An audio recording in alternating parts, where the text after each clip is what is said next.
I'm Jasmine Erojak with the Midday News.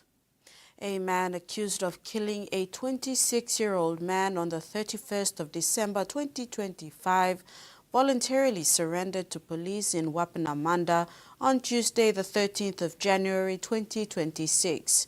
Acting Commissioner of Police Samson Kua said the suspect, whose identity is withheld, is now in police custody in Wabeg, facing a murder charge. Police alleged that the 26-year-old victim, Aitawe Nap, of Pipi Village in Wabeg, was traveling in a Land Cruiser utility when he was ambushed and killed by tribesmen involved in a fight in Wapenamanda district last year. The alleged suspect was among the attackers. Acting Commissioner Kua stated that when government security operations in Wapenamanda late last year, 6 suspects were immediately identified and the community and tribal leaders were instructed to hand over the suspects voluntarily. Only 1 surrendered, while 5 are still at large.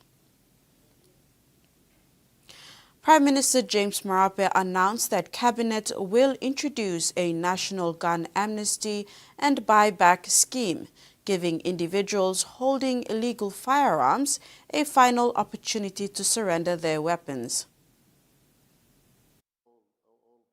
Prime Minister James Marape, in a statement this morning, said Cabinet will call an amnesty period for all illegal guns to be returned and consider a buyback scheme so that guns can be taken out of circulation. He said that after the amnesty period, anyone still holding a gun will face the law. Marape added that a full-scale national crackdown on illegal firearms, confirming that Operation Kumul 23 will continue across the highlands and other hotspot areas until guns are removed from communities and law and order is restored. Marape said the government will not retreat in the face of armed criminal groups who are terrorizing communities with high-powered weapons.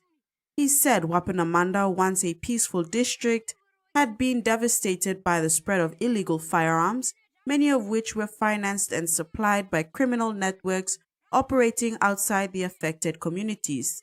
Most of these guns were paid by people outside the communities and handed to young men to cause fear and chaos. This is destroying families, villages, and the future of our people, Marape said. He said the government is determined to end the gun culture that has taken hold in parts of Enga, Hela, Southern Highlands, and Western Highlands, as well as other areas, and will continue to do so to ensure this culture is done away with. Prime Minister James Marape has ordered a major review of state-owned enterprises, saying poor governance is behind ongoing power blackouts and water shortages. The Prime Minister told Cabinet that layers of boards under Kumul Consolidated Holdings are slowing decisions at PNG Power, Water PNG, and Air New Guinea. He says the current system creates bottlenecks, weak accountability, and delays critical investment. Mr. Marape says the focus is on fixing structures, not politics, to ensure faster and more reliable service delivery for citizens. PM also stated that citizens have been laboring too much on blackouts and water issues. The Chief Secretary will lead the technical review with a reform blueprint expected within 1 month. The Huon Gulf District Administration in Morobe Province has launched its 2026 scholarship program for eligible district students attending universities and tertiary institutions in Papua New Guinea. The program was officially opened by District Administrator Andrew Namwesh alongside District Education Manager Sam Gesang, reaffirming the district's commitment to education. The Huon Gulf District Administration has officially opened its 2026 scholarships for students in the district to apply for school fee support early this week. The initiative was formally launched recently by the District Administrator Andrew Namues and District Education Manager Sam Gesang. Initially, it was revived in 2023 under the leadership of Huon Gulf MP and Minister for Community Development, Youth and Religion, Jason Peter, reflecting his continued commitment to empowering young people through education. In 2025, the district supported over 700 students, providing 25 to 50% financial assistance despite applications exceeding the District Development Authority approved budget. This demonstrates the district's strong commitment to investing in education for its people.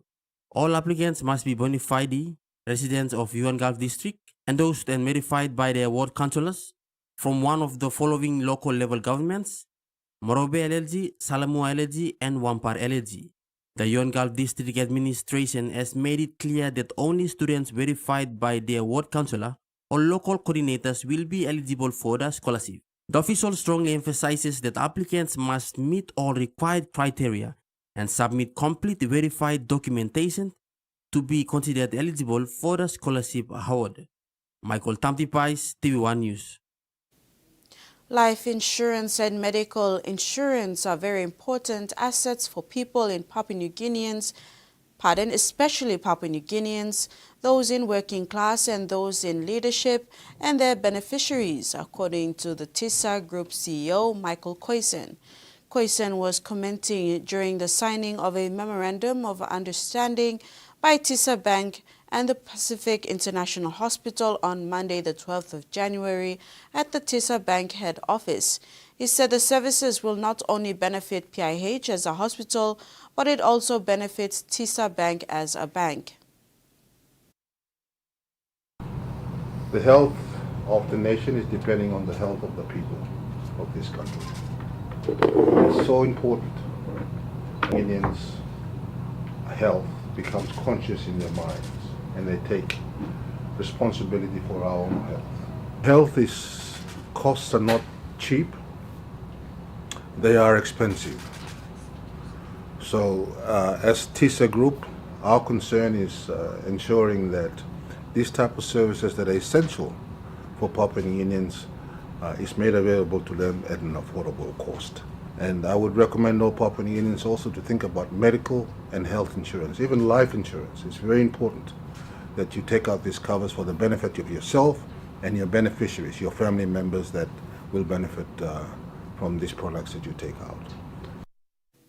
A statement from the Education Department early this month stated that funding constraints have been blamed for the late release of examination certificates, with education officials confirming that schools may not receive them until the end of January. Measurement Services Division First Assistant Secretary Pakiam Arulapan clarified that the certificates cannot be sent out until outstanding payments to printers are cleared, a process that remains tied up in financial approvals. This delay is frustrating students who are offered space in tertiary institutions.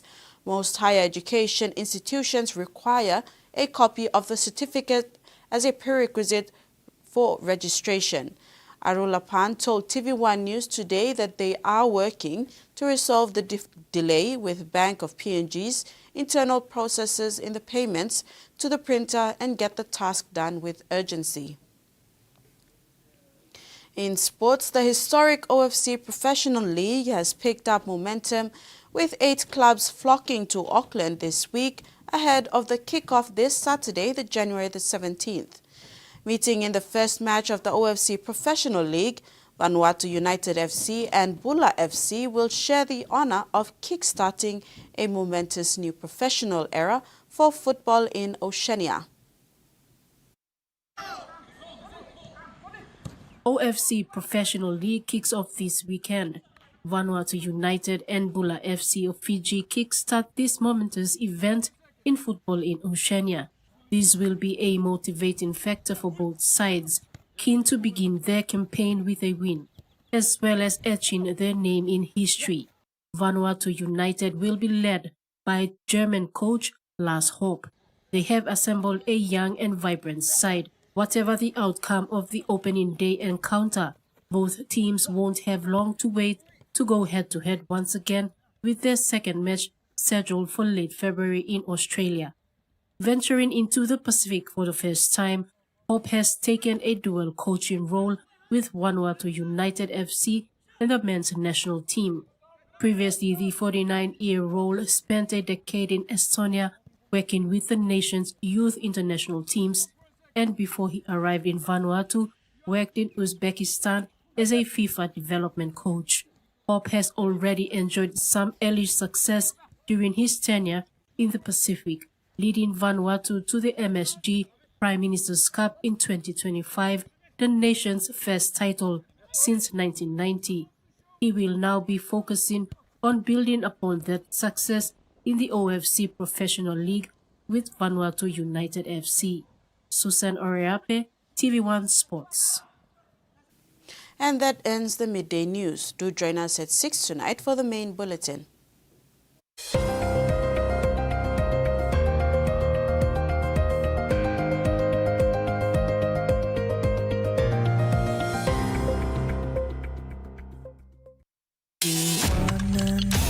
You wanna know? This is an arts and craft show, people. It is. We weld instead of glue. We use a plasma cutter instead of scissors. That crunching's not a good sound. Oh boy, what do we have underneath here? Peace out, y'all. Somebody's gonna lose a finger. Gotta love Volkswagens. That was fun. That was pretty awesome. All Girls Garage, Mondays 10:20 on Turbo. In the wild Yukon, you're only as big as your dreams. But dreams can only get you so far. You need to work hard. And only then are you able to stand tall.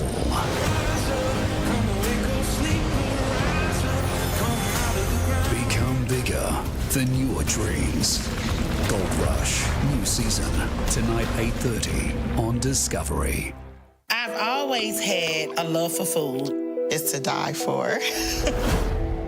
I let my weight get to this point where everything hurts. This is going to put you in an early grave. Now I want to see you die. I don't want to see you down 40 pounds. Getting the surgery is my last chance.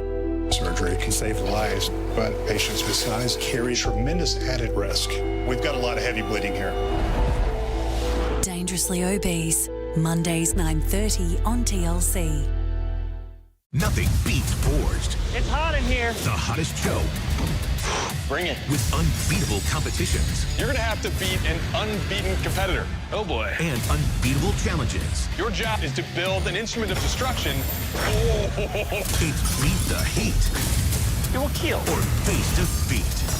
Oh, this is a living nightmare. Forged in Fire. Only on the History Channel. You wanna know? This is an arts and craft show, people. It is. We weld instead of glue. We use a plasma cutter instead of scissors. That crunching's not a good sound. Oh boy, what do we have underneath here? Peace out, y'all. Somebody's gonna lose a finger. Gotta love Volkswagens. That was fun. That was pretty awesome. All Girls Garage, Mondays 10:20 on Turbo. In the wild Yukon, you're only as big as your dreams. But dreams can only get you so far. You need to work hard. And only then are you able to stand tall.